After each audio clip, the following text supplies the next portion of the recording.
today's studio guest, welcome Robert O'Brien, the brand new country lead for Medtronic in Ireland, among many other things, which you'll tell me about. For those who don't know Medtronic well, we generally try and start with the organisation. If you can tell us a little bit about Medtronic globally and then about Medtronic in Ireland. So great to be here, Anne, and certainly can. Medtronic is 75 years old this year, which is quite interesting. It's a company formed in a garage in Minnesota by an aspiring electrical engineer that formed the basis of the company that's there today. Essentially starting with pacemakers. Firstly, plug-in-the-wall pacemakers, which, as you can imagine, were not the most reliable, and then pretty quickly moving towards being battery-driven devices. From those initial heady days 75 years ago, the company has evolved hugely. Mm-hmm. Today, we have four main business segments. We cover cardiovascular, which is that evolution of that pacemaking business, the neuroscience, surgical solutions, and diabetes. And within those four segments, we have 15 global businesses that we call operating units. So they form the basis of our business today. Today, we're a $32 billion organization. And if you reflect back on the 75 years, it's probably close to $750 billion of earnings. So that's quite significant itself from a garage company to that scale of operation. But it's very much founded on our patients. We serve more than 80 million patients per year and growing. And very soon we'll be up at over 100 million patients per year.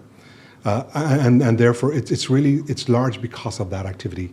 The known needs and the unmet needs in the whole medical space is huge. And that's where we play as a company, and that's where our whole mission is based. So we see ourselves as a purpose-led organization for that purpose. But equally, you must be competitive, as an entity as well, because that allows you to reinvest in building new therapies for the future and growing to new markets and so forth. So 75 years young this year, growing dramatically, tremendous opportunity and tremendous scope in what we do. Incredible. And in Ireland then, tell us about the role Medtronic in Ireland plays. And so where you're based. Medtronic is operating in Ireland for over 43 years. Primarily would have been a manufacturing base, as many multinationals would have initiated their connections here. Today we have three operation centres, two in Galway, one Parkmore, one Merview, and a third in Athlone. However, we have five verticals here. So we have that historic manufacturing vertical. We have almost 30 years of R&D activity as well. And today we serve 10 of those 15 businesses from Ireland. So R&D is a growing and important vertical for us. Thirdly, we have grown shared services in the last number of years around customer complaint handling, financial COEs, HR shared services. Then we also have a commercial arm in terms of selling within the Irish space to both public and private healthcare providers. And fifthly, we have our enterprise being incorporated here. So we have our principal executive office based in Ireland out of Galway as well. So that's who we are, 43 years, approximately 5,000 employees today, and growing steadily. Remarkable. And tell us a little bit about yourself and your journey to here and to this newest responsibility. As you mentioned, I'm recently appointed the Medtronic Ireland country leader, but more historically I have another role, which is a global HR role, being vice president of HR for global manufacturing, which is 40,000 employees globally across 64 plants from Shanghai to San Diego. So with that, a lot of my career has been HR based. I would say two parts to that.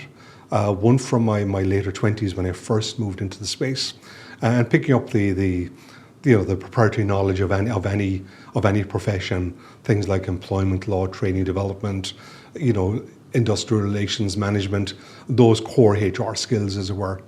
But I would say over the last 20 years, it's been the space I've been more involved in. That's been more organization transformation, a lot of M&A activity, and both of those transformation and M&A activity drives a lot of restructuring. So I've worked very closely for more than 20 years with very senior leaders in that space, partnering with them in terms of the advisor for HR, which I see as org talent and culture, within those spaces to work to make the organization, a top performing unit. Yeah. And I believe that leadership and leadership coaching is something that's quite close to your heart, and it fits in with my usual question of your thoughts on what does leadership look like to you, whether it's from the top or whether it's leadership, within the organization. Yeah, so leadership is a super complex concept, and it keeps evolving. And the first difference I like to make is management and leadership. So if we take management simply as being the skill sets of planning, organizing, controlling, reporting, that side. So you have people who are managers and managerial roles. And then you have leaders, which to me is more of a subset of that. And of course, we're talking organization leaders, but of course, organizations themselves can be leaders, like we believe we are, Medtronic being more, bioengineering, biomedical engineering leaders in what we do. And you have leadership outside of organizations, the sports field, etc. So within organizations, leaders are those individuals who deliver something big. So we would expect that of our top level in the organization. So there is a cutoff point where people start in terms of building their core competency in what they do.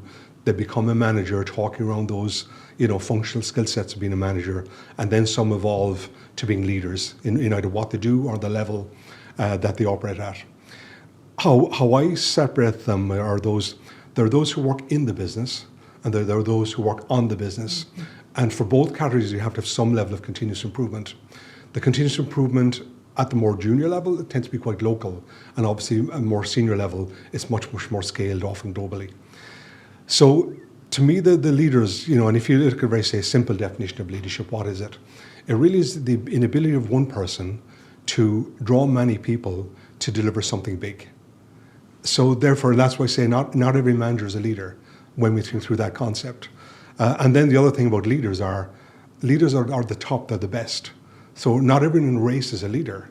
It's those who are up at the top and those who eventually win are the leaders. So who are those managers who become leaders, who become tremendous at what they do? Then, of course, we have the whole different styles of leadership, from charismatic leadership to servant leadership to transformational leadership, democratic leadership, bureaucratic leadership, etc. So there's many, very positive versions of leadership. There's also the negative one, the toxic leadership, which we obviously don't like to talk about in terms of, those who have the wrong ethical standards or, blame culture as an organization, just not doing the right things.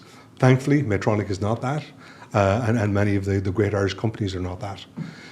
So within leadership, we're looking at those who can really pull that organization forward. And when I reflect back there's two things. One, the company itself has a standard. So we've two components to that. We have what we call the Medtronic mindset, which we expect everyone to be a leader in. And that's things like, moving with speed and decisiveness, being bold, ensuring that you deliver the right way. So different aspects of how we do things. That's the mindset. We expect everyone to be a leader in that space. Similarly then as well, with those who are in senior management roles, we also have an expectation on their leadership behaviours whereby they care for employees, they inspire, and they deliver. So we talk in Medtronic around the mission and culture. So it's about mission and delivery and bring the two together. So that purpose plus the execution piece are really, really key. And therefore that's quite a challenging environment to be in, to be successful overall. So there's that part of what the organisation requires of someone. In our case, it's both to be a champion of the mission and the mindset for Medtronic, and it's also about engaging with the right behaviours there with delivery. But at the same time, then you also have individuals. So you don't want to take out the person from the role that they have, and it's important that those leaders do that. And I've seen different ones. So I've seen very visionary leaders, super strong in terms of defining strategy, putting teams together, resourcing, and process around getting there. And that's been quite inspiring to be in that space. Very, very important for turnaround scenarios. Where the markets are flat or even negative, how can you really dynamically change that to being very much the opposite of that situation? Other leaders I've come across are those who are more in that charismatic space. A lot of confidence and credibility that they bring with them. And just people follow them by their demeanour. But it's backed up in what they've done. It's not just confidence for the sake of confidence. There's something with it. But they have that effusive way of selling the story, of bringing the person along with them. So they're two examples, and maybe a third example might be more in that authentic leadership space, where the individual just has that personal integrity, usually bring a lot of experience, a lot of passion to what they do themselves, hold themselves to high standards, but help others get there. So, and that then is moving more to that servant leadership there as well. So there's a number of different dimensions. I mean, it's great if you can have all of that in one person. I personally haven't found it yet, but I have found many tremendous leaders who have some of those elements that come with them. Yeah, and I like that idea of that you don't remove the individual, that there's something unique about every leader is different, I suppose. And an organisation like Medtronic, I mean, it's such a wide range of people that you require. I mean, 5,000 people in Ireland.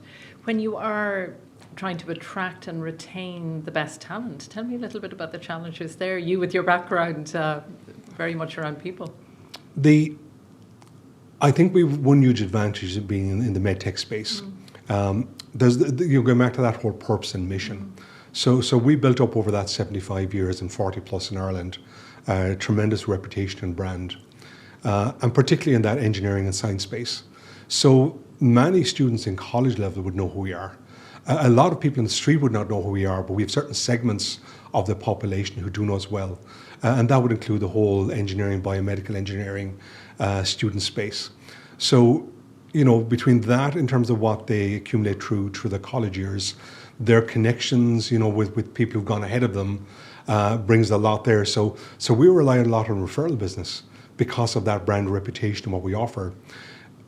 Being one of the advantages of being around a long time, you also see careers evolve from infancy internships right up to very, very senior executive level leadership roles.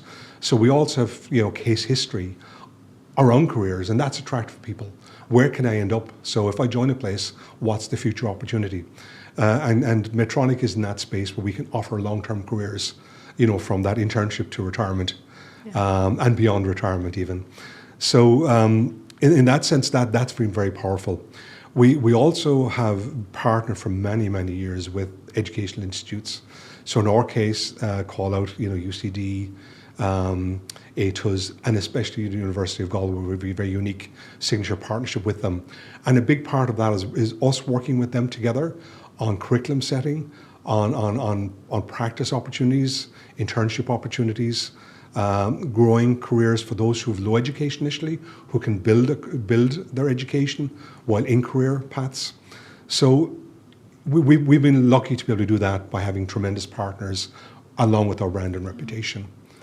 And it's a good time to ask you about our partners on the series, our IDA Ireland. And I'd just love to know a little bit about your relationship with IDA Ireland and how they've supported Medtronic over the years, outside the fact that they got you here maybe in the first place. Well, the first interesting parallel, Anne, is that the IDA is 75 years old this year. That's right. So Medtronic and IDA have that shared background of longevity. And obviously they've been partners with Medtronic for more than 40 years, obviously in startup phase. So, tremendous in terms of starting up companies with the supports that they offer around capital grants, people grants, training grants.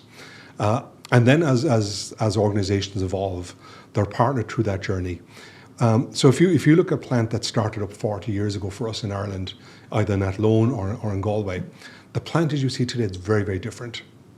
And that wouldn't be the case without Medtronic investing, technology growing, changing, or people going along with that change because they see the purpose for that change.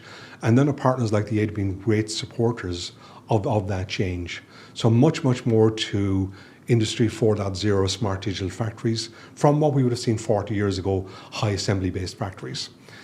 So that's one part. They've been on the journey. They've been there at the start. They've been along the journey, and they're there for the future.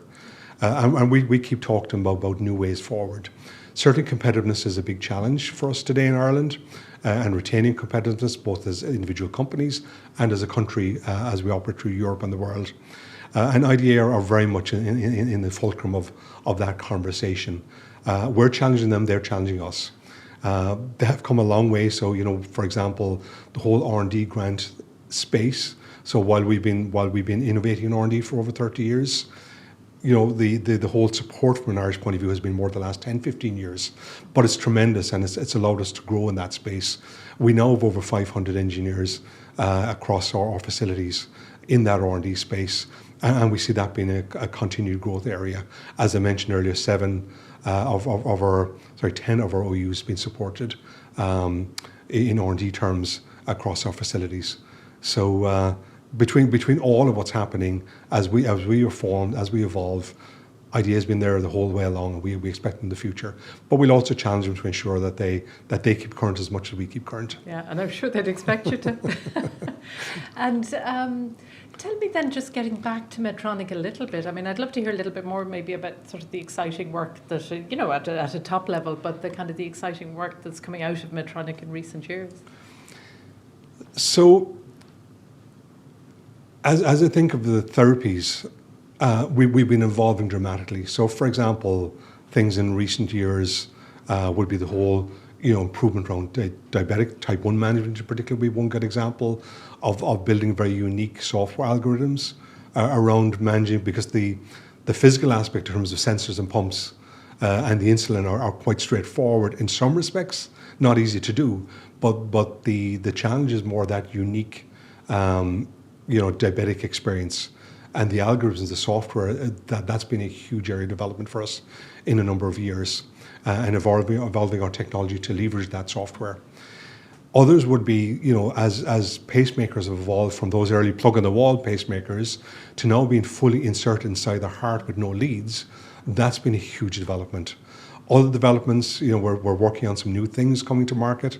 Renal denervation that deals with hypertension is a space that we'll be heavily involved in one of our Galway facilities. That's going to change the scope on hypertension management. So they're just three very simple examples, but there are many, many more. Part of the complexity of Medtronic, there's so much therapy that it's in fact hard to keep up with it.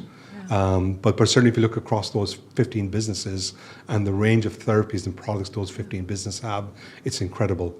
We're evolving in other spaces, the whole surgical robot, and in terms of how to build procedure more effectively here.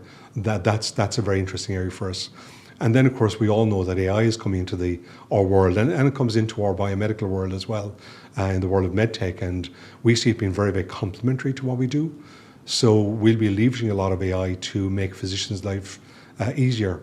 One recent quote that our CEO made while talking with some students in the University of Galway was that there's over 8 million people in the world.